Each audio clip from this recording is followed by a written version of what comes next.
Boxers or briefs? Boxer briefs. Boxer briefs, yeah. Briefly in boxers.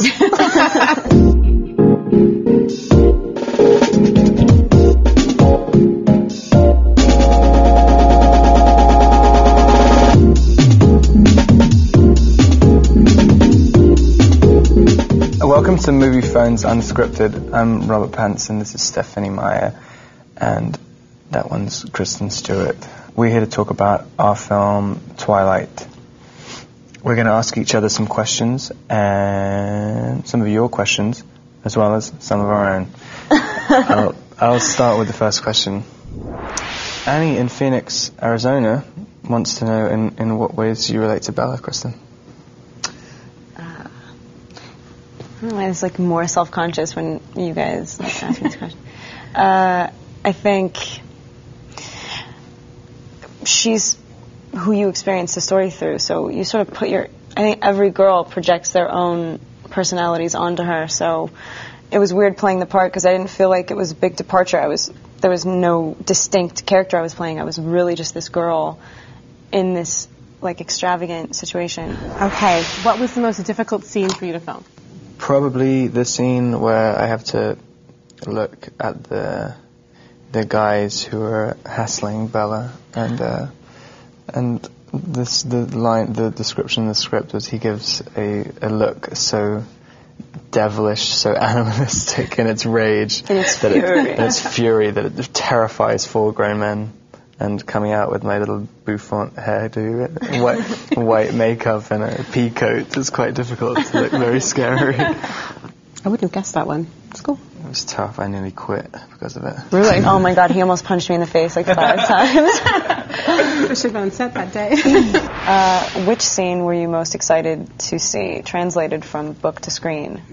I mean, I think the main one for me was always the meadow because, that's where it all started. That was the one that I saw in my head first, so I wanted to see that. But I think I was surprised that in the end, the one that, I don't know, I guess there's like the most, what's the word, like delight in scene was the baseball scene. Mm-hmm. I mean, that one was just so much fun to watch. It kind of blew me away, so there's those two. All right, if you could remake any movie, like from any period, recent, forever ago, and be the star, which one did you do?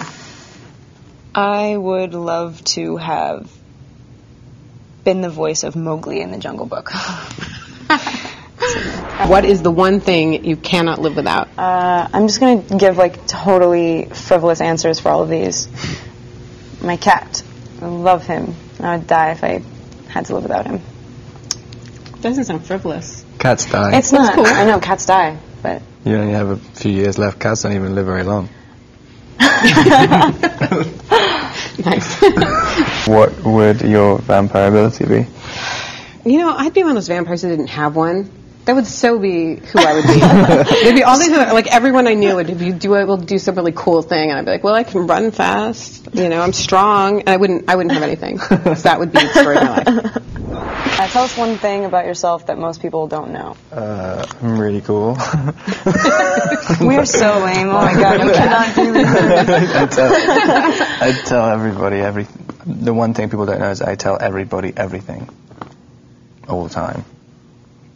Well, maybe people do know that because I keep telling them everything. I've already repeated myself. I start repeating myself to people who I met for 2 dates.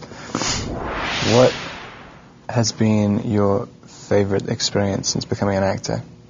I just gotta, I don't want to like entirely speak out of, I can't even talk about this yet because it's not how, I've just had like the greatest experience and I can't talk about it yet because it's not like a solid, who knows whether the businessmen are going to work out their business deals and get me on this movie, but I think I may play like one of the most iconic parts that I am acquainted with, that I love so much. It's like in one of my favorite books. I think I may have gotten that part, and that was like the first time. I've gotten a lot of parts in my life, but I'm never like, oh, I got a job, I just booked it. I'm always like, okay, they shouldn't have hired me. And on this one, I was literally like creeping up Laurel Canyon, getting back into the valley, and it just didn't fit. Like, I was busting out of this little car. Like, the energy, it did not, like, control. It was, like, the most elated moment of my life. I went to the meeting, and he was just like, okay, we're going to do this together. And I was like, I just flipped. Probably that. Making that movie will be the coolest thing. Have you had any more dreams about Edward and Bella? If so, what happened? I had one. After I was working on New Moon, I had this weird, I was like sleeping in the guest room because my husband had a horrible cold, and so I wasn't like in my normal surroundings, and I had this dream that I don't know how much it was a dream and how much I thought about it afterwards because I was kind of out of it, but that Edward actually showed up and told me I got it all wrong, and like, he existed and everything, but he couldn't live off animals, and he really was, hunted like any other vampire, and I kind of got the sense he was about to kill me. It was really terrifying, and it was bizarrely different from every other time I've thought about his character, and so then that was cool in a way too, because it added something extra to my view of him. Oh, that's weird. Can you just make your best sexy face? Please. That's a request, no question. Can you do it? I thought I was already doing it. No, I need to get, I can't saturate the market too much. Smart, yeah. Stephanie, what other projects are in store for you? Do you plan to write a sequel to The Host, or will you finish Midnight Sun? Just want to say right now, I didn't leak it. I actually know that. Oh, really? Did you actually I do ask know someone? that. Did I get investigated? Yeah. Hey. No, it wasn't. Oh, come on. Like I'm going to say that right now. No, I mean, it wasn't. I thought it was me for a bit, because I forgot where I put it on my computer. No, because if you knew, you wouldn't be alive right now, Rob. FYI. No, I mean, this is what I've learned in the last 6 months. If you say, this is my next project, and you're just answering a question like really, honestly, what am I working on right now? All of a sudden people expect in 6 months they're going to be able to go buy this book on the shelf. And it doesn't work that way. First of all, it takes a lot longer than that. And secondly, I change my mind all of the time. I'll start a book and be like, this sucks, I'm moving on, and do something else. I've got a lot of other projects, and right now I want to do something new. I don't want to do a world I've already done. I want to do something fun and different. But I'm not going to say, because it's not going to be on the shelves in 6 months. It's going to take 2 or 3 years if I can get home and actually work on something. Because I have things to do, Rob. Oh. Anyway, Kristen, Sarah in Portugal wants you to describe Robert in 2 words. In Portuguese. Ooh. Why 2? Why not just 1? Or 3?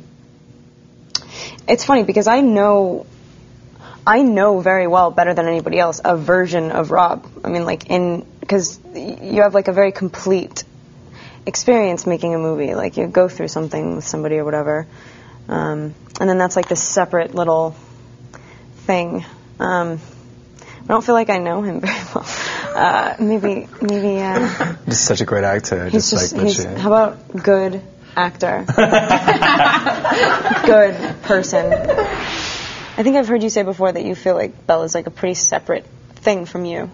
What are the differences? Bella and I think completely differently. And, when I went to write this, it wasn't something I thought about, because I was just doing it for fun. But I think it's really natural that I created a character that let me live a life I didn't know. Because why would I want to write something that I've already experienced? I brought a few things that I experienced and added them in later. But really, Bella's like 100% more mature than I was at that age. I was really sheltered, and she had to be the grown-up all the time. And I kind of admired that when I would see that in people around me. Like, that's got to be hard. What is that like? My life is really easy, and hers isn't. And then she gets to have this, like, fantasy love affair, and she's just normal. That also did not happen to me. I dated all, like, the Mike Newtons and the Eric Yorkies in my life, and I never did even see an Edward. So that was all part of this fantasy that I got to live for 3 months, and that was really cool. What were your personal experiences that you put in the book later? There's one that I just thought would be funny because I was writing a book about vampires, and the fact that I did pass out in biology because other people were bleeding all around me. I thought it was kind of hilarious for a vampire book, so that actually happened. What was the funniest thing that happened during filming? When you tried to pick me up off the floor and couldn't. Made me feel like a gorilla. Rob pulled his groin that day. It was really problematic. And it's really quite funny. The outtake is really very funny. Thank you, Kristen. Thank you, Stephanie. Thank you, Rob. It's all right, no problem. Thank you to Moviefone, and thank you for watching and sending in your questions. Please check out our movie Twilight. It's much more interesting than this interview.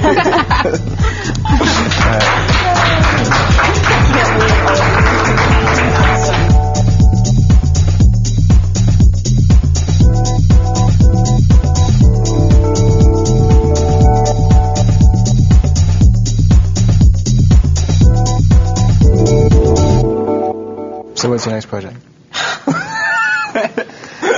Writing the Rob Pattinson story. It's a tell-all.